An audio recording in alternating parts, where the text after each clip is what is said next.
Hi welcome to my YouTube channel. ಎಲ್ಲರೂ ಹೇಗಿದ್ದೀರಾ? ನಾನಂತೂ ತುಂಬಾ ಚೆನ್ನಾಗಿದ್ದೀನಿ.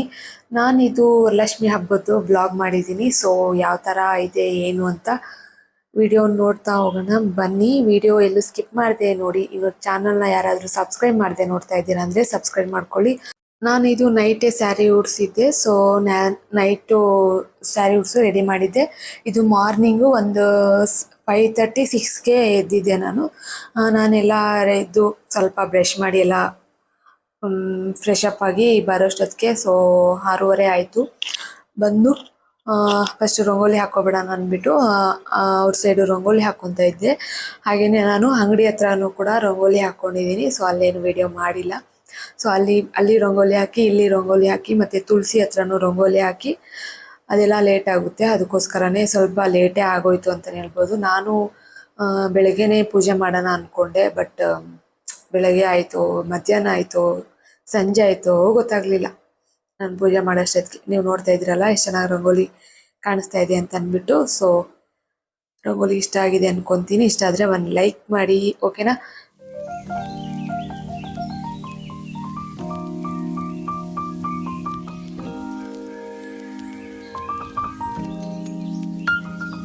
ಹಾಗೆ ಬೆಳಗ್ಗೆನೆ ನನ್ನ ಮಗ ಇದ್ದರೆ ಕೆಲಸ ಆಗಲ್ಲ. ಅದಕ್ಕೋಸ್ಕರನೇ ಅವನಿಗೆ ರೆಡಿ ಮಾಡಿಬಿಟ್ಟು ಸ್ನಾನ ಮಾಡಿಸ್ಬಿಟ್ಟು ಅವನಿಗೆ ಊಟ ತಿನ್ನಿಸ್ತಾಯಿದ್ರು ಹಸ್ಬೆಂಡು. ಊಟ ತಿನ್ನಿಸ್ಬಿಟ್ಟು ಕರ್ಕೊಂಡೋಗಿ ಅವನಿಗೆ ಅಂಗನವಾಡಿಗೆ ಬಿಟ್ಬಿಡ್ತಾರೆ. ಸೊ ಅಂಗನವಾಡಿಗೆ ಬಿಟ್ಟರೆ 1-2 ಅವರ್ ಅಲ್ಲಿ ಕುತ್ಕೊಂಡು ಬರ್ತಾನೆ. ಆರಾಮಾಗಿ ಮನೆ ಕೆಲಸ ಮಾಡ್ಕೋಬೋದು ಅಂದ್ಬಿಟ್ಟು ನಾನು ಅಂದರೆ ಫ್ರೆಶ್ ಅಪ್ ಆಗೋಕ್ಕೆ ಹೋಗ್ತಾ ಇದ್ದೆ. ನಾನು ಫ್ರೆಶ್ ಅಪ್ ಆಗಿ ಬಂದೆ. ಯಾಕಂದರೆ ಎಲ್ಲ ರೆಡಿ ಮಾಡಿಬಿಟ್ಟು ಆಮೇಲೆ ಸ್ಯಾರಿ ಉಟ್ಕೊಳ್ಳೋಣ ಅಂತ ಅಂದ್ಬಿಟ್ಟು ಡ್ರೆಸ್ ಹಾಕ್ಕೊಂಡು ಬಂದೆ ನಾನು. ನಮ್ಮ ಅತ್ತೆ ಅಡುಗೆ ಎಲ್ಲ ರೆಡಿ ಮಾಡ್ತಾಯಿದ್ರು. ನಾನು ದೇವ್ರ ಮನೆಯಲ್ಲೆಲ್ಲ ರೆಡಿ ಮಾಡ್ಕೊತಾ ಇದ್ದೆ. ನೀವು ನೋಡ್ತಾ ಇದ್ದೀರಲ್ಲ ಎಲ್ಲ ರೆಡಿ ಮಾಡ್ಕೊಂಡಿದ್ದೀನಿ. ಸೊ ಇದು ಆಲ್ಮೋಸ್ಟ್ ಎಲ್ಲ ರೆಡಿ ಮಾಡೋಷ್ಟೊತ್ತಿಗೆ 1:30 ಆಗಿತ್ತು. ಸೊ ಹಾಗೇನೆ ನಾನು ರೆಡಿ ಆಗ್ಬಿಟ್ಟು ಬರೋಣ ಅಂದ್ಬಿಟ್ಟು ನಾನು ರೆಡಿ ಆಗಿಬಿಟ್ಟು ಬಂದೆ. ಸೊ ನೋಡ್ತಾ ಇದ್ದೀರಲ್ಲ ಸಿಂಪಲ್ಲಾಗಿ ರೆಡಿಯಾಗಿ ಬಂದೆ. ಸೊ ಪೂಜೆ ಸ್ಟಾರ್ಟ್ ಮಾಡೋಣ ಬನ್ನಿ.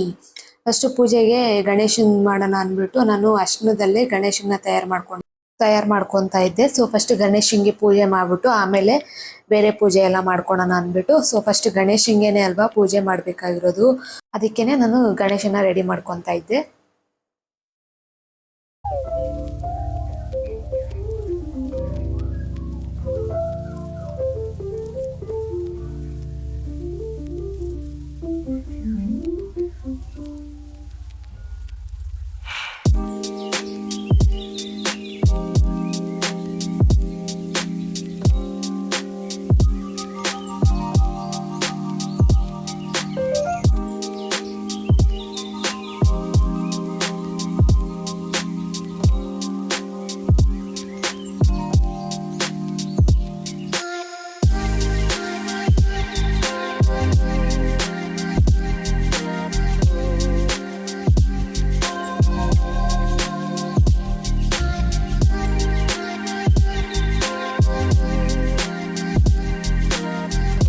ನೋಡ್ತಾ ಇದ್ದೀರಲ್ಲ ಅವ್ನು ತೀಟೆನ ಎಷ್ಟು ತೀಟೆ ಮಾಡ್ತಾನೆ ಅಂತ. ಅದಕ್ಕೋಸ್ಕರನೇ ನಾನು ಅವನಿಗೆ ಅಂಗನವಾಡಿಗೆ ಬಿಟ್ಟು ಬಂದ್ಬಿಟ್ಟಿದ್ದು. 1-2 ಅವರ್ ಅಲ್ಲಿ ಕುತ್ಕೊಂಡು ಬಂದಿದ್ದ. ನಾನು ಅಷ್ಟೊತ್ತಿಗೆ ಎಲ್ಲಾನು ರೆಡಿ ಮಾಡ್ಕೊಬಿಟ್ಟಿದ್ದೆ. ಅಂದರೆ ಅವನಿಗಿನ್ನೂ 2 ಇಯರ್ಸ್ ಅಲ್ವಾ, ಅದಕ್ಕೆ ಸ್ಕೂಲ್ಗೇನು ಹಾಕಿಲ್ಲ ನಾವು. ಊರಲ್ಲೇ ಆಲ್ಮೋಸ್ಟು ಒಂದು 10 ಹೆಜ್ಜೆ ಇಕ್ಕಿದ್ರೆ ಅಷ್ಟೇ, ಒಂದು 10 ಹೆಜ್ಜೆ ಇಕ್ಕಿದ್ರೆ ಅಂಗನವಾಡಿ ಸಿಗುತ್ತೆ. ಸೊ ಅಷ್ಟೇ, ಅಲ್ಲಿಗೇನೆ ಸ್ವಲ್ಪ ಮಕ್ಕಳ ಜೊತೆ ಬೆರೀಲಿ ಅನ್ನೋದಕ್ಕೋಸ್ಕರನೇ ನಾನು 1 ಅವರ್ 2 ಅವರು ಬಿಟ್ಟು ಬರ್ತೀನಿ. ಏಕ್ದಮ್ ಸ್ಕೂಲ್ಗೆ ಹಾಕಿದ್ರೆ ಹೋಗ್ತಾನೋ ಇಲ್ಲೋ ಅನ್ನೋದಕ್ಕೋಸ್ಕರನೇ ಹೀಗೆ ಸ್ವಲ್ಪ ರೂಢಿ ಆಗಲಿ ಅಂತ ಅಂಗನವಾಡಿಯಲ್ಲಿ ಬಿಟ್ಬಿಟ್ಟು ಬರ್ತೀವಿ. ನೋಡಿ, ಈಗ ನಾನು ಅಭಿಷೇಕಕ್ಕೆ ಎಲ್ಲ ರೆಡಿ ಮಾಡಿಕೊಂಡು ಅಭಿಷೇಕ ಮಾಡ್ಕೊತಾ ಇದ್ದೀನಿ. ಲಕ್ಷ್ಮಿಗೆ ಮತ್ತು ಗಣೇಶನಿಗೆ ಅಭಿಷೇಕ ಮಾಡ್ಕೊತಾ ಇದ್ದೀನಿ. ಹಾಲು, ಮೊಸರು ಮತ್ತು ಪಂಚಾಮೃತನೂ ಮಾಡ್ಕೊಂಡಿದ್ವಿ. ಪಂಚಾಮೃತ ಮತ್ತು ಸಕ್ಕರೆ ಇದೆಲ್ಲನೂ ರೆಡಿ ಮಾಡಿಕೊಂಡು ಅಭಿಷೇಕ ಮಾಡ್ಕೊತಾ ಇದ್ವಿ. ನಾವು ವರ್ಷನೂ ಇದೇ ಥರನೇ ಮಾಡ್ಕೊಳೋದು. ನಿಮ್ಮ ಮನೇಲಿ ಯಾವ ಥರ ಮಾಡ್ಕೊತೀರಾ ಅನ್ನೋದನ್ನು ಕಮೆಂಟ್ ಮಾಡಿ. ಸೊ ನಾವು ನಮ್ಮ ಮನೆಯಲ್ಲಿ ಇದೇ ಥರನೇ ಪೂಜೆ ಮಾಡ್ಕೊಳೋದು.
ಸೊ ನೋಡಿದ್ರಲ್ಲ ಅಭಿಷೇಕ ಎಲ್ಲ ಆಯಿತು. ಸೊ ಈಗ ಹಸ್ಬೆಂಡ್ ಬಂದರು. ಸೊ ಹಸ್ಬೆಂಡು ನಾನು ಇಬ್ಬರೂ ಪೂಜೆ ಮಾಡ್ತಾ ಇದ್ದಿದ್ದು ವರ್ಷನೂ ಅಷ್ಟೇ.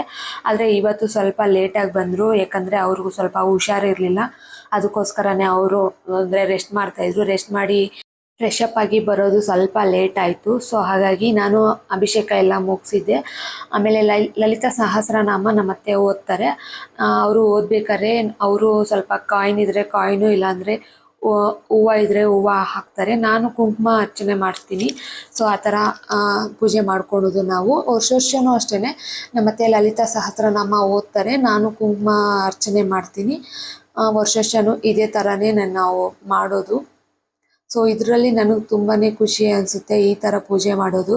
ಅಂದರೆ ಇದೊಂಥರ ಅರ್ಥಪೂರ್ವವಾಗಿ ಪೂಜೆ ಮಾಡ್ದಂಗೆ ಅಂತಲೇ ನನಗೆ ಅನಿಸುತ್ತೆ ಸ್ವಲ್ಪ. ಯಾಕಂದರೆ ಲಕ್ಷ್ಮಿಗೆ ಅಭಿಷೇಕ ಮಾಡಿ, ನೈವೇದ್ಯ ಮಾಡಿ, ಮತ್ತು ಲಲಿತಾ ಸಹಸ್ರನಾಮ ನಾವೇ ಓದಿ, ನಾವೇ ಅಂದರೆ ಕುಂಕುಮ ಅರ್ಚನೆ ಎಲ್ಲ ಮಾಡೋದು ನನಗೆ ತುಂಬಾ ಖುಷಿಯಾಗುತ್ತೆ.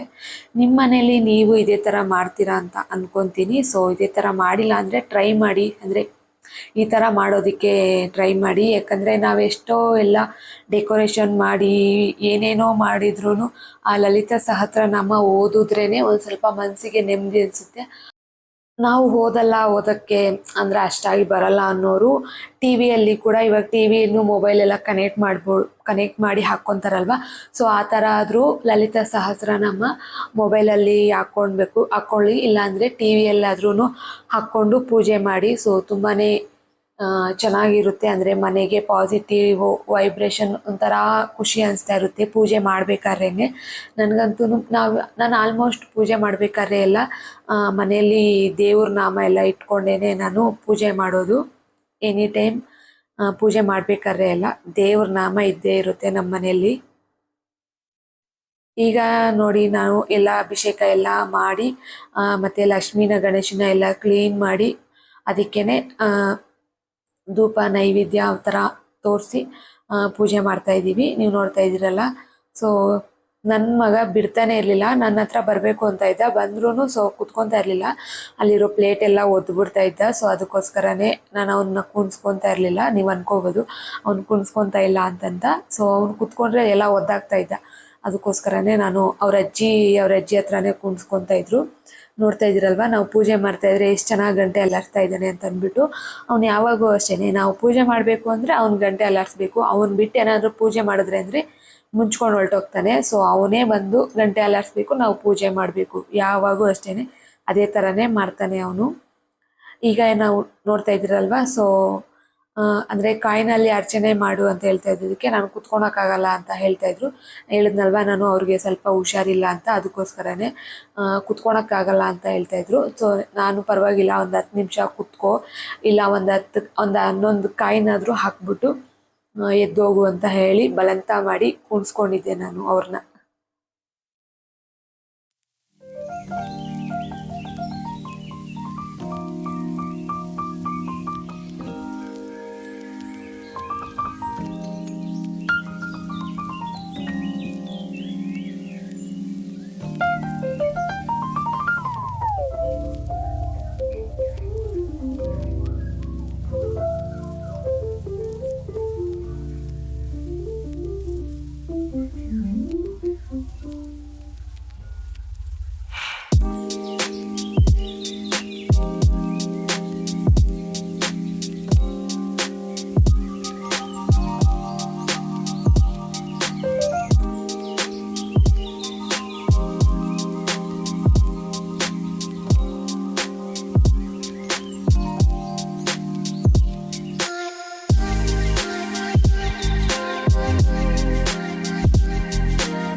ಅಂದರೆ ನೈವೇದ್ಯಕ್ಕೆ ಬಾಳೆಹಣ್ಣು ಎಲೆ ಇಟ್ಕೊಂಡಿದ್ದೆ ಇಲ್ಲಿ. ಸೊ ಅಲ್ಲಿ ಮಾತ್ರ ಅಲ್ಲಿ ಲಕ್ಷ್ಮಿ ಮುಂದೆ ನೈವೇದ್ಯಕ್ಕೆ ತುಂಬಾ ಇಟ್ಟಿದೆ. ಸೊ ಅದನ್ನು ಕೂಡ ತೋರಿಸ್ತೀನಿ ಏನೇನು ನೈವೇದ್ಯ ಇಟ್ಟಿದ್ದೀವಿ ಅಂದ್ಬಿಟ್ಟು.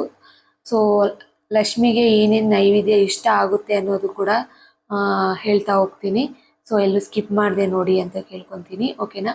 ಸೊ ಈಗ ನೋಡ್ಬೋದು ನೀವು, ನಾನು ಇಲ್ಲಿ ಪಚ್ಚ ಕರ್ಪೂರದಲ್ಲಿ ಪೂಜೆ ಮಾಡ್ತಾ ಇದ್ದೀನಿ, ಮಾಮೂಲಿ ಕರ್ಪೂರದಲ್ಲ, ಪಚ್ಚ ಕರ್ಪೂರದಲ್ಲಿ ಪೂಜೆ ಮಾಡ್ತಾ ಇದ್ದೀನಿ, ಅಂದರೆ ಮಂಗಳಾರತಿ ಮಾಡ್ತಾ ಇದ್ದೀನಿ. ನೀವು ಅಷ್ಟೇ ಪಚ್ಚ ಕರ್ಪೂರದ ಮೇಲೆ ಪೂಜೆ ಮಾಡಿ, ತುಂಬಾ ಒಳ್ಳೆಯದು. ಮಾಮೂಲಿ ಕರ್ಪೂರ ಹಚ್ತೀರಾ, ಈ ಟೈಮಲ್ಲಿ ಪಚ್ಚ ಕರ್ಪೂರ ಯೂಸ್ ಮಾಡೋದ್ರಿಂದ ತುಂಬಾ ಒಳ್ಳೆಯದು ದೇವ್ರಿಗೆ. ನಾವು ಈ ಥರ ಪೂಜೆ ಎಲ್ಲ ಮಾಡ್ಕೊಂಡಾದ್ಮೇಲೆ, ಅಂದರೆ ಲಕ್ಷ್ಮಿಗೆ ಗಣೇಶನಿಗೆ ಎಲ್ಲದಕ್ಕೂ ಪೂಜೆ ಮಾಡಾದ್ಮೇಲೆ ನಾವು ಕಂಕಣ ಕಟ್ಕೊಳೋದು. ಸೊ ಆಲ್ಮೋಸ್ಟು ಇದೇ ಥರನೇ ನಾನು ನಮ್ಮ ಅತ್ತೆ ಬೆಳಗ್ಗೆಯಿಂದ ಟಿ ವಿಯಲ್ಲಿ ನೋಡ್ತಾ ಇರ್ತೀವಿ ಯಾವ ಟೈಮಲ್ಲಿ ಕಂಕಣ ಕಟ್ಕೋಬೇಕು ಅಂತ, ಅಂದರೆ ಹೂವದು ಮಾಡಿರ್ತೀವಲ್ವ, ಸೊ ಅದನ್ನು ಯಾವ ಟೈಮಲ್ಲಿ ಕಟ್ಕೋಬೇಕು ಅಂತ ಅಂದ್ಬಿಟ್ಟು ಅದಕ್ಕೋಸ್ಕರನೇ ನಾವು ಅಂದರೆ ತುಂಬ ಜನ ಫಸ್ಟೇ ಕಟ್ಕೊಬಿಡ್ತಾರೆ, ಇಲ್ಲ ತುಂಬ ಜನ ಪೂಜೆ ಎಲ್ಲ ಆದಮೇಲೆ ಕಟ್ಕೊತಾರೆ. ನಾವು ಈ ಥರ ಕಟ್ಕೊತೀವಿ, ಅಂದರೆ ಗಣೇಶನಿಗೆ ಮತ್ತು ಲಕ್ಷ್ಮಿಗೆ ಅಭಿಷೇಕ ಎಲ್ಲ ಮಾಡಿ ಎಲೆಡಿಕೆ ಮತ್ತು ಒಂದು ಫ್ರೂಟ್ಸ್, ಅಂದರೆ ಯಾವುದಾದ್ರೂ ಪರವಾಗಿಲ್ಲ, ಒಂದು ಆ್ಯಪಲ್ಲು ಇಲ್ಲ ಅಂದರೆ ತೆಂಗಿನಕಾಯಿ ಆದರೂ ಪರವಾಗಿಲ್ಲ. ಸೊ ನಾನು ಆ್ಯಪಲ್ ಇಟ್ಕೊಂಡಿದ್ದೀನಿ, ಆ್ಯಪಲ್ ಇಟ್ಕೊಂಡು ಅದನ್ನು ಕೈಗೆ ಕೊಟ್ಬಿಟ್ಟು ಅದನ್ನು ಕಂಕಣ ಕಟ್ಕೊತಾ ಇದ್ದೀವಿ. ನೀವು ನೋಡ್ತಾ ಇದ್ದೀರಲ್ವ, ಸೊ ಈ ಥರನೇ ಕಂಕಣ ಕಟ್ಕೊಳೋದು. ನಾನು ಐನೋರ ಹತ್ರನೇ ಕೇಳಿ ತಿಳ್ಕೊಂಡು ಈ ಥರ ಕಂಕಣ ಕಟ್ಕೊಳೋದು. ಸೊ ಆಲ್ಮೋಸ್ಟ್ ತುಂಬ ಜನ ಹಂಗಂಗೆ ಕಟ್ಕೊಬಿಡ್ತಾರೆ. ಸೊ ಅದು ಅಲ್ಲ, ಈ ಥರ ಕಟ್ಕೋಬೇಕು. ಅವ್ರ ಕೈಗೆ ಒಂದು ಫ್ರೂಟ್ಸ್ ಅಂದರೆ ಎಲೆ ಅಡಿಕೆ ಮತ್ತು ಫ್ರೂಟ್ಸು ಅದನ್ನು ಇಟ್ಕೊಂಡು, ಫ್ರೂಟ್ಸ್ ಆದರೂ ಪರವಾಗಿಲ್ಲ, ತೆಂಗಿನಕಾಯಿ ಆದರೂ ಪರವಾಗಿಲ್ಲ, ಈ ಥರ ಇಟ್ಬಿಟ್ಟು ಕಂಕಣ ಕಟ್ಟಬೇಕು. ನೀವು ನೋಡ್ತಾ ಇದ್ದೀರಲ್ವ, ಸೊ ನನ್ನ ಹಸ್ಬೆಂಡ್ಗೆ ನಾನು ಕಟ್ತಾ ಇದ್ದೀನಿ. ಆ ಥರ ಕಂಕಣ ಕಟ್ಟಬೇಕಾಗಿರೋದು.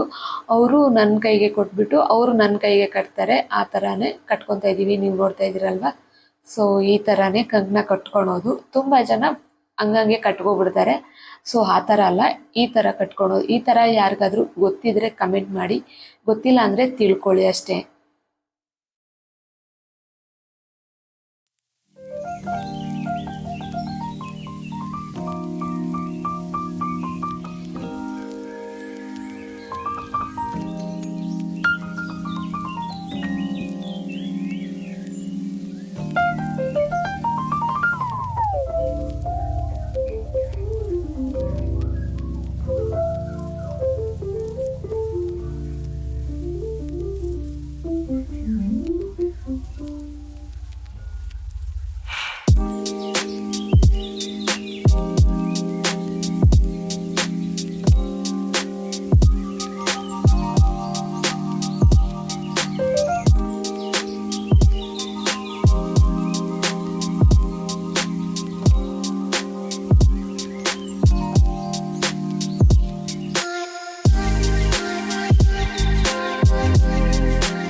ನೀವು ನೋಡ್ತಾ ಇದ್ದೀರಲ್ವಾ, ಇವಾಗ ಲಲಿತಾ ಸಹಸ್ರನಾಮ ನಮ್ಮ ಅತ್ತೆ ಓದ್ತಾ ಇದ್ದಾರೆ, ಅಂದರೆ ಮೊಬೈಲಲ್ಲಿ ನೋಡಿಕೊಂಡು ಓದ್ತಾ ಇದ್ದಾರೆ. ನಾನು ಕುಂಕುಮಾರ್ಚನೆ ಮಾಡ್ತಾ ಇದ್ದೀನಿ. ನನ್ನ ಹಸ್ಬೆಂಡು ಕಾಯಿನ್ ಹಾಕ್ಸ್ತಾ ಇದ್ದಾರೆ. ಸೊ ಎಷ್ಟು ಕಾಯಿನ್ ಇದ್ರೆ ಅಷ್ಟು ಹಾಕು, ಆಮೇಲೆ ಹೂವು ಯೂಸ್ ಮಾಡಿಯಾ ಅಂತ ಅಂದ್ಬಿಟ್ಟು ಸೊ ಅವ್ರು ಎಷ್ಟು ಕಾಯಿನ್ ಇದ್ರೆ ಅಷ್ಟು ಕಾಯಿನ್ ಲಕ್ಷ್ಮಿ ಹತ್ರ ಹಾಕ್ತಾ ಇದ್ರು. ನಾನು ಒಂದು ವಿಳೆದೆಲೆಯಲ್ಲಿ ಕುಂಕುಮಾರ್ಚನೆ ನಾನು ಮಾಡ್ತಾ ಇದ್ದೆ. ಸೊ ಅವ್ರ ಕಾಯಿನ್ ಇದು ಮಾಡ್ತಾ ಇದ್ರು.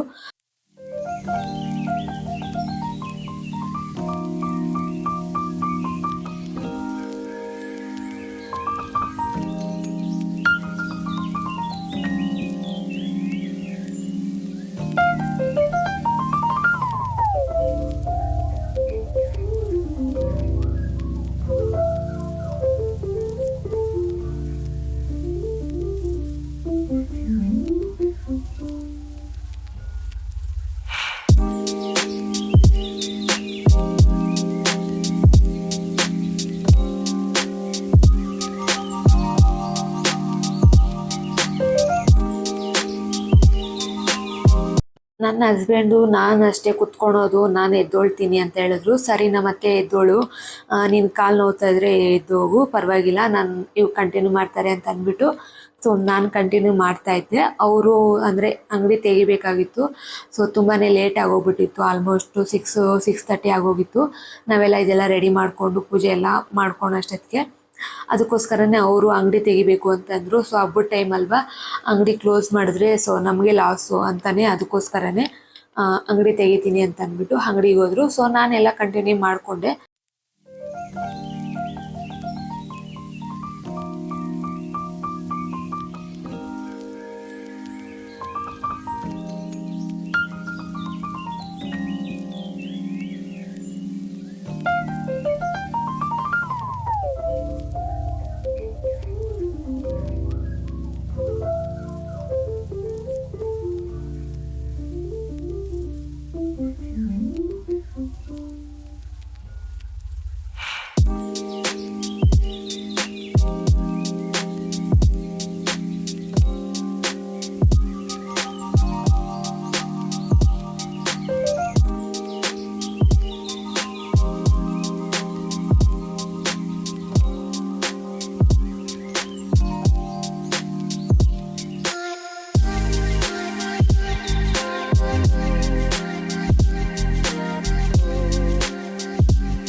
ನೋಡಿದ್ರಲ್ಲ, ಇವಾಗೆಲ್ಲ ಲಲಿತಾ ಸಹಸ್ರನಾಮ ಓದಿದ್ದು ಆಯಿತು, ನಾನು ಎಲ್ಲ ಅರ್ಚನೆ ಮಾಡಿದ್ದು ಆಯಿತು. ಸೊ ನಮ್ಮತ್ತೆ ನಾನು ಅಂದರೆ ಮಂಗಳಾರತಿ ಮಾಡ್ತೀನಿ ಅಂತ ಹೇಳಿದ್ರು. ಪರವಾಗಿಲ್ಲ ನೀವೇ ಮಾಡಿ ಅಂತ ಅಂದ್ಬಿಟ್ಟು ಸೊ ಅವ್ರ ಕೈಯಾಗೇ ಮಾಡಿಸ್ತಾ ಇದ್ದೆ. ನಾನು ಅದಕ್ಕೆಲ್ಲ ಇದು ಮಾಡಲ್ಲ. ಸೊ ಅವರೇ ಮಾಡಲಿ ನಾವೇ ಮಾಡಲಿ ಅಂತೆಲ್ಲ ಮಾಡಲ್ಲ. ಪೂಜೆ ಯಾರಾದರೂ ಮಾಡ್ಬೋದು. ನಾನಂತೂ ನೀವೇ ಎಲ್ಲ ಪೂಜೆ ಮಾಡಿ ನಾನು ರೆಡಿ ಮಾಡಿಕೊಡ್ತೀನಿ ಅಂತ ಹೇಳ್ತೀನಿ. ಸೊ ಅವರು ಬೇಡ ನೀನೇ ಪೂಜೆ ಮಾಡು, ನಾನು ಲಾಸ್ಟಲ್ಲಿ ಮಂಗಳಾರತಿ ಮಾಡ್ತೀನಿ ಅಂತ ಹೇಳ್ತಾರೆ. ಸೊ ಅದಕ್ಕೋಸ್ಕರ ನಾನು ಸರಿ ಅಂದ್ಬಿಟ್ಟು ನಾನೆಲ್ಲ ಪೂಜೆ ಮಾಡ್ತೀನಿ. ಯಾಕಂದರೆ ಸೊ ನಮ್ಮ ಮಾವ ಇಲ್ಲ, ನಮ್ಮ ಅತ್ತೆ ಮಾತ್ರನೇ ಇರೋದು ನಮ್ಮ ಜೊತೆ. ಅದಕ್ಕೋಸ್ಕರನೇ ನಮ್ಮ ಅತ್ತೆ ಪೂಜೆ ಮಾಡೋದಕ್ಕೆಲ್ಲ ಹಿಂದೆ ಸರಿತಾರೆ. ನಾನು ಪರವಾಗಿಲ್ಲ ನೀವೇ ಮಾಡಿ ಅಂತ ಹೇಳ್ತೀನಿ. ಸೊ ಅವರು ಇಲ್ಲ ನೀನೇ ಮಾಡು ಅಂತ ಹೇಳ್ತಾರೆ. ಸರಿ ಅಂದ್ಬಿಟ್ಟು ನಾನು ಸುಮ್ಮನೆ ಆಗೋಗ್ತೀನಿ. ನೋಡ್ತಾ ಇದ್ದೀರಲ್ವ, ಇವಾಗ ನಾನು ಸೊ ಕರ್ಪೂರದ ಆರತಿ ಮಾಡ್ತಾ ಇದ್ದೀನಿ. ಈಗೂ ಅಷ್ಟೇ ಪಚ್ಚ ಕರ್ಪೂರನೇ ಯೂಸ್ ಮಾಡಿ ನಾನು ಆರತಿ ಮಾಡ್ತಾ ಇರೋದು. ಸೊ ಆರತಿ ಮಾಡ್ತೀನಿ, ಮತ್ತು ನಾನು ಅಂದರೆ ಧೂಪನೂ ಹಾಕ್ತೀನಿ. ಧೂಪದು ಇವಾಗೆಲ್ಲ ಬಂದಿರುತ್ತಲ್ವ ಕಪ್ಪಲ್ಲಿ ಧೂಪ, ಸೊ ಆ ಧೂಪನೇ ನಾನು ಯೂಸ್ ಮಾಡೋದು. ಕೆಂಡಕ್ಕೆಲ್ಲ ಇವಾಗ ಎಲ್ಲಿ ಹೋಗೋದು ಹೇಳಿ ಫ್ರೆಂಡ್ಸ್, ಎಲ್ಲರ ಮನೆಯಲ್ಲೂ ಆಲ್ಮೋಸ್ಟ್ ಗ್ಯಾಸ್ ಇರುತ್ತೆ, ಮತ್ತು ಬಿಸಿನೀರಿಗೆ ಗೀಝರ್ ಆನ್ ಮಾಡ್ತಾರೆ. ಇನ್ನು ಕೆಂಡ ಎಲ್ಲ ಬರುತ್ತೆ ಹೇಳಿ ಫ್ರೆಂಡ್ಸ್. ಅದಕ್ಕೋಸ್ಕರನೇ ಇವಾಗೆಲ್ಲ ಈ ಧೂಪ ಹಾಕೋದಕ್ಕೆಲ್ಲ ಈ ಥರ ಬಂದುಬಿಟ್ಟಿದೆ. ಸೊ ಅದು ಒಂಥರ ಹೆಣ್ಮಕ್ಳಿಗೆ ಈಸಿನೇ ಅಂತಲೇ ಹೇಳ್ಬೋದು ಅಲ್ವಾ, ಏನಂತೀರಾ? ಸೊ ಇವಾಗ ನಾನು ಮಂಗಳಾರತಿ ಮಾಡಿ ನನಗೆ ಅಂದರೆ ನಮ್ಮತ್ತೆಗೆ ನಾನು ಕೊಡ್ತೀನಿ, ನಮ್ಮತ್ತೆ ನನಗೆ ಮಂಗಳಾರತಿ ಕೊಡ್ತಾರೆ. ಸೊ ಎಲ್ಲ ಮುಗಿಸ್ಕೊಂಡು ಸೊ ಇವಾಗ ನಾವು ಮನೆಗಳಲ್ಲಿ ಕರೆಯೋಕ್ಕೆ ಅಂತ ಹೋಗ್ತೀವಿ. ಅಂದರೆ ನಾನು ನಮ್ಮತ್ತೆ ಇಬ್ಬರು ಹೋಗ್ತೀವಿ. ಯಾಕಂದರೆ ನನಗೆ ಮನೆಗಳು ಅಷ್ಟಾಗಿ ಗೊತ್ತಿಲ್ಲ. ನನ್ನ ಮದುವೆ ಆಗಿ 3 ವರ್ಷ ಕಂಪ್ಲೀಟ್ ಆಗಿದೆ. ಬಟ್ ಆದ್ರೂ ನಾನು ಒಬ್ಳೆ ಎಲ್ಲೂ ಹೋಗೋದೇ ಇಲ್ಲ. ಸೊ ಅತ್ತೆ ನಾನು ಇಬ್ರು ಜೊತೆಲಿ ಹೋಗ್ತೀವಿ. ಯಾರಾದರೂ ಕೂಗಿದ್ರು ಅಷ್ಟೇನೆ ನಾನು ನಮ್ಮ ಅತ್ತೆ ಜೊತೆನೇನೆ ಕರ್ಕೊಂಡು ಹೋಗೋದು. ನಾನು ಒಬ್ಳೆ ಹೋಗೋದೇ ಇಲ್ಲ. ಇನ್ನು ಪಕ್ಕದ ಅಕ್ಕಪಕ್ಕ ಇದ್ದರೆ ಹೋಗ್ತೀನಿ. ದೂರ ಎಲ್ಲಾದರೂ ಇದ್ದರೆ ಸೊ ನಾನು ನಮ್ಮ ಅತ್ತೆನ ಕರ್ಕೊಂಡೇ ಹೋಗೋದು. ನಾನು ಒಬ್ಳೆ ಹೋಗೋದೇ ಇಲ್ಲ. ಅಂದರೆ ಯಾರ ಮನೆ ಎಲ್ಲಿದೆ ಅಂತ ನನಗೆ ಗೊತ್ತಿರಲ್ಲ. ಮುಖ ಪರಿಚಯ ಇರುತ್ತೆ, ಬಟ್ ಮನೆಗಳು ಎಲ್ಲಿದೆ ಅಂತಲೇ ನನಗೆ ಗೊತ್ತಾಗಲ್ಲ. ಅದಕ್ಕೋಸ್ಕರನೇ ನಾನು ನಮ್ಮ ಅತ್ತೆ ಜೊತೆ ಕರ್ಕೊಂಡೇ ಹೋಗೋದು. ಇವಾಗ ಅರ್ಶಿನ ಕುಂಕುಮ ಕರೆಯೋದಕ್ಕೂ ಅಷ್ಟೇನೆ ನಮ್ಮ ಅತ್ತೆನೂ ನಾನು ಇಬ್ರೂ ಹೋಗ್ತೀವಿ. ಇವಾಗ ನಾನು ನೈವೇದ್ಯ ಇಟ್ಕೊಂಡಿದ್ನಲ್ವ, ಸೊ ನೈವೇದ್ಯ ತೋರಿಸ್ತಾ ಇದ್ದೀನಿ ದೇವ್ರಿಗೆ. ಸೊ ನೈವೇದ್ಯಕ್ಕೆ ನಾನು ಏನೇನು ಇಟ್ಕೊಂಡಿದ್ದೆ ಅಂತಂದರೆ ಒಬ್ಬಟ್ಟಿಟ್ಟಿದ್ದೆ, ಮತ್ತು ಕಳ್ಳೆ ಉಸ್ಲಿ ಇಟ್ಟಿದ್ದೆ, ಮತ್ತು ಚಿತ್ರಾನ್ನ, ಮೊಸರನ್ನ, ಹಾಲು. ಒಬ್ಬಟ್ಟು ಹೇಳಿದ್ನಲ್ವ, ಸೊ ಒಬ್ಬಟ್ಟು ಇಟ್ಕೊಂಡಿದ್ದೆ. ಆಮೇಲೆ ಕೋಸಂಬರಿ ಮಾಡಿದ್ವಿ, ಸೊ ಕೋಸಂಬರಿ ಕೂಡ ಇಟ್ಕೊಂಡಿದ್ದೆ. ಸೊ ಅದೇನೇ ಎಲ್ಲ ಊಟಕ್ಕೆ. ಆಮೇಲೆ ರೈಸು, ರಸಮ್ಮು, ಹಪ್ಳ ಇದೇನೇ ಎಲ್ಲ ಫುಲ್ಲು ಊಟಕ್ಕೆ ಮಾಡ್ಕೊಂಡಿದ್ದಿದ್ದು. ಸೊ ಆಲ್ಮೋಸ್ಟು ಹಬ್ಬದ ಅಡುಗೆ ಅಂದರೆ ಇದೆ ಅಲ್ವಾ, ಸೊ ಇದನ್ನೇ ಎಲ್ಲ ರೆಡಿ ಮಾಡಿಕೊಂಡು ಇಟ್ಕೊಂಡಿದ್ವಿ. ಅಂದರೆ ನಾನೇನು ಮಾಡಲಿಲ್ಲ, ಎಲ್ಲ ನಮ್ಮ ಅತ್ತೆನೇ ರೆಡಿ ಮಾಡಿದ್ದು. ಜಸ್ಟ್ ನಾನು ದೇವ್ರ ಪೂಜೆಗೆಲ್ಲ ರೆಡಿ ಮಾಡ್ಕೊತಾ ಇದ್ದೆ. ಅಡುಗೆ ಎಲ್ಲ ನಮ್ಮ ಅತ್ತೆನೇ ರೆಡಿ ಮಾಡ್ಕೊಂಡಿದ್ದು. ನಾನು ಅಡುಗೆ ಮಾಡಿಬಿಡ್ತೀನಮ್ಮ, ನೀನೇನಾದರೂ ಮಾಡ್ಕೊ ಅಂದ್ಬಿಟ್ರು ನಮ್ಮ ಅತ್ತೆ. ಸರಿ ಅಂತಂದ್ಬಿಟ್ಟು ನಾನೇ ಎಲ್ಲ ಪೂಜೆಗೆಲ್ಲ ತಯಾರು ಮಾಡ್ಕೊಂಡಿದ್ದೆ. ಅವರು ನೈವೇದ್ಯಕ್ಕೆ ಏನೇನು ಬೇಕು ಅಂದ್ಬಿಟ್ಟು ಅವರೆಲ್ಲ ರೆಡಿ ಮಾಡ್ಕೊಂಡಿದ್ರು. ಇವಾಗ ನಾನು ನೈವೇದ್ಯ ಎಲ್ಲ ತೋರಿಸಿ ಮತ್ತೆ ಒಂದು ಆರತಿ ಮಾಡ್ಕೊತಾ ಇದ್ದೆ. ಅಂದರೆ ಕಾಮಾಕ್ಷಿ ದೀಪದಲ್ಲಿ ಆರತಿ ಮಾಡ್ಕೊತಾ ಇದ್ದೆ. ಸೊ ಚಿಕ್ಕದು ದೀಪ, ಕಾಮಾಕ್ಷಿ ದೀಪ ಹಚ್ಕೊಂಡು ಅದರಲ್ಲಿ ಆರತಿ ಮಾಡ್ಕೊತಾ ಇದ್ದೆ.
ಪೂಜೆ ಎಲ್ಲ ಆದಮೇಲೆ ಸೊ ನಾನು ಮತ್ತು ನನ್ನ ಹಸ್ಬೆಂಡು ನಮ್ಮ ಅತ್ತೆ ಹತ್ರ ಆಶೀರ್ವಾದ ತೊಗೊತೀವಿ.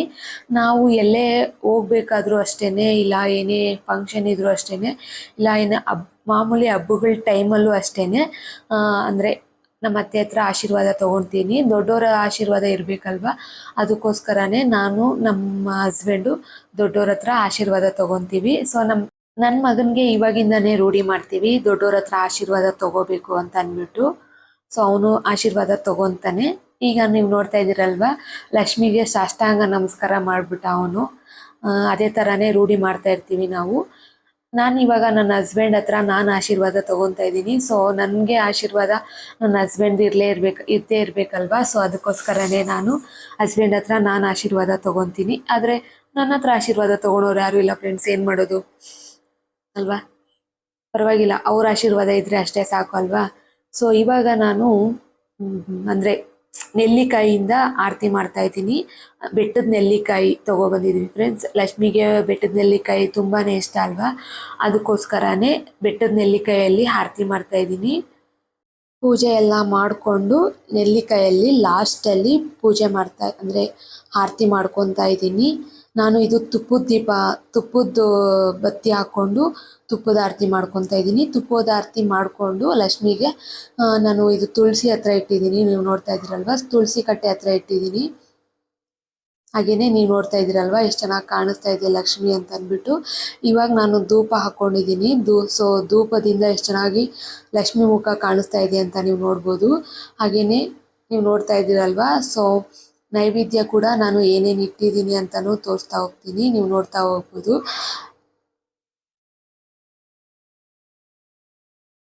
ನೋಡಿ, ಹಾಲು ಮತ್ತು ಚಿತ್ರಾನ್ನ, ಒಬ್ಬಟ್ಟು, ಮೊಸರನ್ನ, ಕಡಲೆ ಉಸ್ಲಿ ಮತ್ತು ಹೆಸರುಬೇಳೆ ಮಾಡಿಕೊಂಡು ನೈವೇದ್ಯಕ್ಕೆ ಇಟ್ಕೊಂಡಿದ್ದೆ. ಹಾಗೆಯೇ ಅರಿಶಿನ ಕುಂಕುಮಕ್ಕೆ ಕರೆಯೋಕೆ ಅಂತಲೂ ಹೋಗಿದ್ವಿ. ಸೊ ಹೋಗಿ ಒಂದು 5 ಮನೆಗೆ ಹೋಗಿ ಅರಿಶಿನ ಕುಂಕುಮ ತೊಗೊಂಡು ಬಂದ್ವಿ. ಸೊ ನಾನು ನಮ್ಮ ಅತ್ತೆ ಇಬ್ಬರು ಹೋಗಿ ಅರಿಶಿನ ಕುಂಕುಮ ಹೋಗ್ಬಿಟ್ಟು ಬಂದ್ವಿ. ತುಂಬ ಜನ ಬಂದು ಹೋದರು. ಸೊ ಜಸ್ಟ್ ಒಬ್ಬರನ್ನೇ ಆ್ಯಡ್ ಮಾಡಿರೋದಷ್ಟೇ. ಆಲ್ರೆಡಿ ಈಗನೇ ತುಂಬ ಲೆಂತಿ ಆಗಿಬಿಟ್ಟಿದೆ ವಿಡಿಯೋ. ಸೊ ಇನ್ನೂ ಆ್ಯಡ್ ಮಾಡಿದ್ರೆ ತುಂಬ ಲೆಂತಿ ಆಗುತ್ತೆ ಅನ್ನೋದಕ್ಕೋಸ್ಕರನೇ ಸೊ ಒಬ್ಬರನ್ನ ಮಾತ್ರ ವಿಡಿಯೋದಲ್ಲಿ ಆ್ಯಡ್ ಮಾಡಿದ್ದೀನಿ ಅಷ್ಟೇ. ವಿಡಿಯೋ ಇಷ್ಟ ಆಗಿದೆ ಅಂತ ಅನ್ಕೊತೀನಿ. ಇಷ್ಟ ಆದರೆ ಲೈಕ್ ಮಾಡಿ, ಹಾಗೆಯೇ ಕಮೆಂಟ್ ಮಾಡಿ. ಇನ್ನೂ ಯಾರಾದರೂ ಸಬ್ಸ್ಕ್ರೈಬ್ ಮಾಡದೆ ನೋಡ್ತಾ ಇದ್ದೀರಾ ಅಂದರೆ ಸಬ್ಸ್ಕ್ರೈಬ್ ಮಾಡ್ಕೊಳ್ಳಿ. ನಾನು ಇಲ್ಲಿ ಅಂದರೆ ಕಂಕಣ ಕಟ್ತಾರೆ ಅಲ್ವಾ, ಸೊ ಹೂವದಲ್ಲಿ ಕಂಕಣ ಮಾಡಿರ್ತಾರೆ ಅಲ್ವಾ, ಅದನ್ನು ನಾನು ಒಂದು 5 ಇಲ್ಲಾಂದರೆ 9 ಮಾಡಿಟ್ಟಿರ್ತೀನಿ. 9 ಜನಕ್ಕೆ ಇಲ್ಲ 5 ಜನಕ್ಕೆ ಈ ಥರ ಬಂದವ್ರಿಗೆ ಅರಿಶಿನ ಕುಂಕುಮ ಕೊಟ್ಬಿಟ್ಟು ಅವ್ರಿಗೆ ಕಂಕಣ ಕಟ್ಟಿ ನಾನು ಕಳಿಸ್ತೀನಿ. ತುಂಬ ಜನ ಇದನ್ನು ಹೆಂಗೆ ಮಾಡಬೇಕು ಅಂದರೆ ಕಾಲಿಗೆ ಅಂದರೆ ಮುತ್ತೈದೆಯಾಗಿ ಬರ್ತಾರೆ ಅಲ್ವಾ, ಅವ್ರಿಗೆ ಕಾಲಿಗೆ ಅರಿಶಿನ ಎಲ್ಲ ಬಳಿದು ಅವ್ರಿಗೆ ಅರಿಶಿನ ಕುಂಕುಮ ಇಕ್ಕಿ ನಾವೇನೇ ಮನೆ ಒಳಕ್ಕೆ ಕರ್ಕೋಬೇಕು. ಆಮೇಲೆ ಅವ್ರಿಗೆ ಅರಿಶಿನ ಕುಂಕುಮ ಕೊಟ್ಟು ಕಳಿಸ್ಬೇಕು ಅಂತ ಹೇಳ್ತಾರೆ. ಅಂದರೆ ಈಗಿನ ಕಾಲದಲ್ಲಿ ತುಂಬ ಆ ಥರ ಏನೂ ಮಾಡೋದಿಲ್ಲ. ಆಗಿನ ಕಾಲದ ಪದ್ಧತಿ ಅಂದರೆ ಅದೇನೇ. ಇವಾಗೂ ಐನೋರು ಏನಾದರೂ ಬಂದು ಮಾಡಿಸಿದ್ರೆ ಪೂಜೆ ಇದೇ ಥರನೇ ಮಾಡಿಸೋದು. ಅಂದರೆ ಕಾಲಿಗೆಲ್ಲ ಅರಿಶಿನ ಬಳಿದು ಪೂಜೆ ಮಾಡಬೇಕಾದ್ರೇನು ಅಷ್ಟೇ ಕಾಲಿಗೆಲ್ಲ ಅರಿಶಿನ ಬಳ್ಕೊಂಡು ಪೂಜೆ ಮಾಡಬೇಕು ಅಂತ ಹೇಳ್ತಾರೆ. ನಾನು ಪೂಜೆಗೆಲ್ಲ ಕುತ್ಕೊಂಡಾದ್ಮೇಲೆ ಮತ್ತೆ ಕಾಲಿಗೆ ಅರಿಶಿನ ಬಳ್ಕೋಬೇಕು ತಾನೆ ಅಂತ ಹೇಳಿದ್ರು. ಸೊ ನಾನು ಮರ್ತೋಗ್ಬಿಟ್ಟಿದ್ದೆ ಅರಿಶಿನ ಬಳ್ಕೊಳೋದು. ಮುತ್ತೈದೆಯಾಗಿ ಬಂದವ್ರಿಗೂ ಕೂಡ ಅಷ್ಟೇ ಕಾಲಿಗೆ ಅರಿಶಿನ ಎಲ್ಲ ಬಳ್ದ್ಬಿಟ್ಟು ಸೊ ಅವ್ರಿಗೆ ಅರಿಶಿನ ಕುಂಕುಮ ಕೊಟ್ಟು ಕಳಿಸ್ಬೇಕು ಅಂತ ಹೇಳ್ತಾರೆ. ಸೊ ಅದೊಂದು ಮಿಸ್ ಆಯಿತು ಅಂತ ಹೇಳ್ತೀನಿ ನಾನು ಪೂಜೆ ಮಾಡಬೇಕಾದ್ರೆ. ನನ್ನ ಮಗ ನೋಡ್ತಾ ಇದ್ರಲ್ವಾ, ಸೊ ಬಂದವ್ರಿಗೆಲ್ಲ ತೀಟೆ ಮಾಡ್ತಾ ಇದ್ದ. ಹಾಗೆಯೇ ಬಂದವ್ರು ಯಾರೇ ಬಂದರೂ ಅವ್ರು ಕರೆದ್ರೆ ಅವ್ರ ಜೊತೆ ಎಲ್ಲ ಹೋಗ್ಬಿಡ್ತಾ ಇದ್ದ. ನಮ್ಮತ್ತೆ ಹೋಗಿ ಕರ್ಕೊಬರ್ತಾ ಇದ್ರು. ಆಲ್ಮೋಸ್ಟ್ 1 2 3 ಮನೆಗೆ ಹೋಗ್ಬಿಟ್ಟಿದ್ದ. ಹೋಗಿ ಒಂದು 5 ಮಿನಿಟ್ಸ್ ಇದ್ಬಿಟ್ಟು ಬರ್ತಾ ಇದ್ದ. ನಮ್ಮತ್ತೆ ಹೋಗಿ ಕರ್ಕೊಬರ್ತಾ ಇದ್ರು. ಈ ಥರ ಮಾಡ್ತಾನೆ ಫ್ರೆಂಡ್ಸ್, ಯಾರು ಕರೆದ್ರೆ ಅವ್ರ ಜೊತೆ ಎಲ್ಲ ಹೋಗ್ಬಿಡ್ತಾನೆ. ಅದಕ್ಕೋಸ್ಕರನೇ ನಾವು ಗೇಟ್ ಹಾಕ್ಕೊಂಡು ಮನೇಲೇ ಇಟ್ಕೊಬಿಡ್ತೀವಿ, ಆಚೆ ಎಲ್ಲೂ ಬಿಡೋಕ್ಕೆ ಹೋಗಲ್ಲ. ಇದು ವರಮಹಾಲಕ್ಷ್ಮಿ ಹಬ್ಬದ ಬ್ಲಾಗು. ಸೊ ಇಷ್ಟ ಆಗಿದೆ ಅಂತ ಅನ್ಕೊತೀನಿ. ಇಷ್ಟ ಆದರೆ ಲೈಕ್ ಮಾಡಿ, ಹಾಗೆಯೇ ಕಮೆಂಟ್ ಮಾಡಿ. ಇನ್ನೂ ಯಾರಾದರೂ ಚಾನಲ್ನ ಸಬ್ಸ್ಕ್ರೈಬ್ ಮಾಡದೆ ನೋಡಿದ್ರೆ ಪ್ಲೀಸ್ ಸಬ್ಸ್ಕ್ರೈಬ್ ಮಾಡ್ಕೊಳ್ಳಿ. ಓಕೆನಾ? Thank you for watching. ಹಾಗೆ ನನ್ನ ಡೆಕೋರೇಷನ್ನು ನಾನು ಮಾಡಿರೋ ಲಕ್ಷ್ಮಿ ಯಾವ ಥರ ಇತ್ತು ಅಂತ ಅಂದ್ಬಿಟ್ಟು ಕಮೆಂಟ್ ಮಾಡಿ. ಓಕೆನಾ? ನೆಕ್ಸ್ಟ್ ವಿಡಿಯೋದಲ್ಲಿ ಸಿಗ್ತೀನಿ. Bye bye. Thank you for watching. Bye bye.